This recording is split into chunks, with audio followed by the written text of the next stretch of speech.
নমস্কার, কবিতা উৎসব এডুকেশন আপনারা দেখতে পাচ্ছেন। আমি এসেছিলাম আমার বন্ধুর খুঁজে। আমি বন্ধু কলকাতা থাকে, রাজস্বী চক্রবর্তী, আমার বাল্যবন্ধু, ডাক্তার, খ্যাতমান ডাক্তার। তার সান্নিধ্যে আমি অত্যন্ত তৃপ্তবোধ করছি এবং তাদের বাড়িতে এসে আমি তাদের অত্যন্ত ভালো লাগছে। কলকাতা থাকলে তাদের বাড়ি হাইলাকানিতেই রয়েছে। আমি জয়শ্রী বর্ষাজির এখানে রয়েছেন তার ছোট ভাইয়ের বউ। নমস্কার, আমি মমতা চক্রবর্তী। আপনার সবাইকে শুভেচ্ছা জানাচ্ছি। আর আমি উদ্দীপন চক্রবর্তী। আমি এই ঘরোয়া আড্ডাটা খুব জমে উঠেছে, অত্যন্ত অন্তরঙ্গ আড্ডা। আমি এখানে মমতা চক্রবর্তী কবিতা লিখছে, যদিও তার পথ চলটা শুরু মাত্র। আমি আবার দেখাচ্ছি, আমি রাজস্বী চক্রবর্তীকে অত্যন্ত আন্তরিক বন্ধু, বিখ্যাত ডাক্তার, কলকাতার। আমি খোঁজ করে এসেছি, আমি চলে যাচ্ছি মমতার কাছে। মমতা একটু কবিতার। নমস্কার, আমি একটা কবিতা লিখেছি, ছোট্ট 4-5 লাইনে। কবিতার নাম দিয়েছে আয়না। কবিতার শুরুটাই করছে এইভাবে: মনের জানালা খুলে দিলাম আজ, বাইরের হাওয়ায় মুখরিত প্রাণ, রিমঝিম বৃষ্টির ছোট ছোট ছাট, মনের মলিনতা ধুয়ে যাবে আজ। কান্না বিষাদে ভারাক্রান্ত মন, চোখের জলে ভেসে যায় সব উচাটন। কথার মালা ভাষা হয়ে সাজিয়ে দিচ্ছে, ভাবের ফোয়ারা উপড়ে পড়ছে মনটাকে। মনের মণিকুনায় যত আছে কথা, বাসা হয়ে ফুটে উঠছে আমার খাতায়। স্বরলিপিতে বাসা সুর হয়ে গুনগুন করে মনে, বিষাদের সুর আনন্দে বেজে উঠে হৃদয়ে।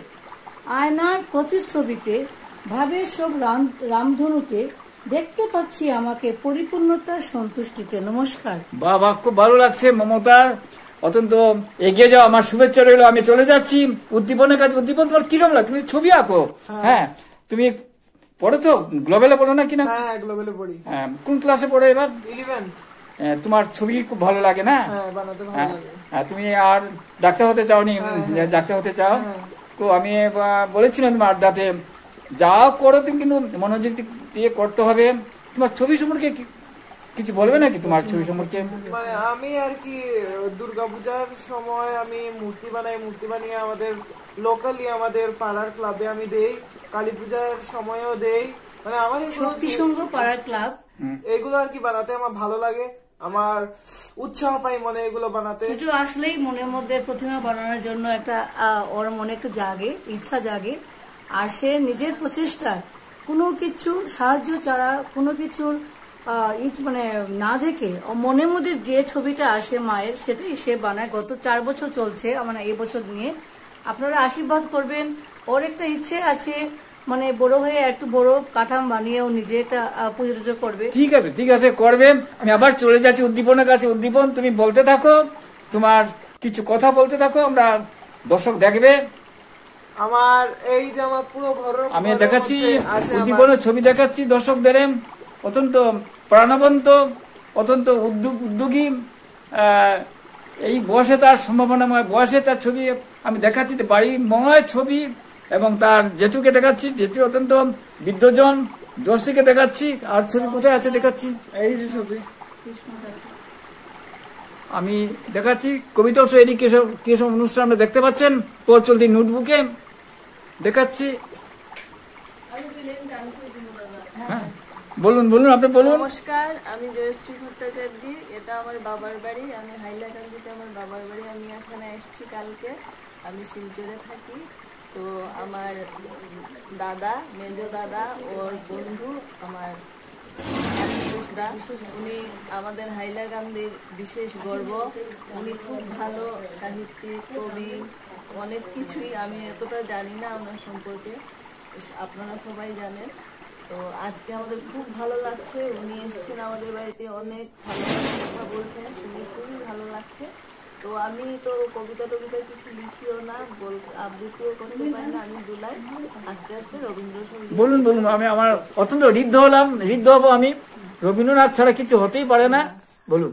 ঈদের রাতে ওই গগনের দ্বীপগুলি রে, হেমন্তিকা করলো গোপন আঁচল ঘিরে ঘিরে ঘিরে। হিমের রাতে ওই গগনের দ্বীপগুলি রে,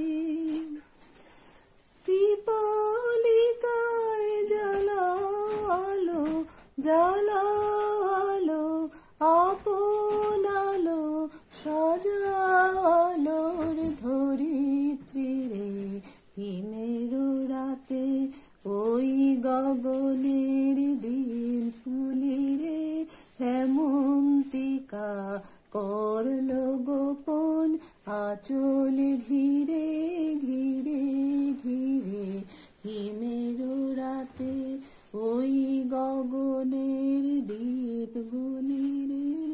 বাহ বাহ, একটু ভুল হলে না না মার্জনা না না মার্জনা নেই, এখন তো ভুলে গেছি মনে হচ্ছে একটু লাইন। ঠিক আছে ঠিক আছে।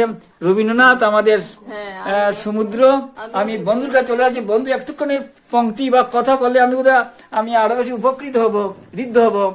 আমি আচ্ছা, আমি রাজর্ষি চক্রবর্তী, এই হাইলাকান্দি স্কুলে, হাইলাকান্দিতেই জন্ম আমার, এখানেই পড়াশোনা করেছি।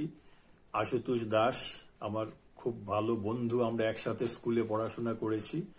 তারপর আমি শিলচর মেডিকেল কলেজ থেকে MBBS পাশ করে চাকরির জন্য পশ্চিমবাংলায় চলে যাই। সেখানে আমি পশ্চিমবঙ্গ সরকারের চাকরি করেছি, হসপিটালে করে।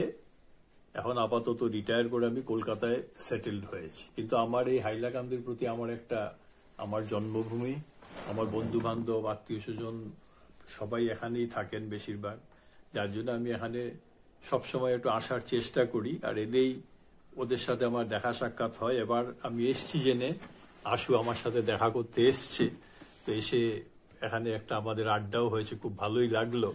হ্যাঁ, তো আশা করি আমি একটা বই উপহার দিতে পেরে ও একটা আমাকে বই উপহার দিয়েছে। আজ আমাদের উৎসব। হ্যাঁ, এই আগের বারও যখনই আমি আসি ও আমাকে প্রত্যেকবারই বইটই উপহার দেয়। যাই হোক, ও আজকে আমাকে এই বইটা উপহার দিয়েছে। হ্যাঁ, তো যাই হোক, আমার মনে হয় এই আড্ডাটা আপনাদেরও ভালো লাগবে। হ্যাঁ, আপনারাও এটা এনজয় করবেন, এই বলে আমার বক্তব্য শেষ করছি। নমস্কার রেখে দিচ্ছি আমি। কবিতা উৎসব এডুকেশন অনুষ্ঠান আপনারা দেখতে থাকুন। আমাদের উপস্থাপনার ত্রুটি রয়েছে, তবুও দেশে বিদেশে হাজার হাজার দর্শক অনুষ্ঠান দেখে থাকেন। আপনারা দেখুন, চ্যানেল সাবস্ক্রাইব করে নিন। আমার বন্ধুর সঙ্গে আড্ডা দিতে পেরে আমি অত্যন্ত প্রীতবোধ করছি। নমস্কার।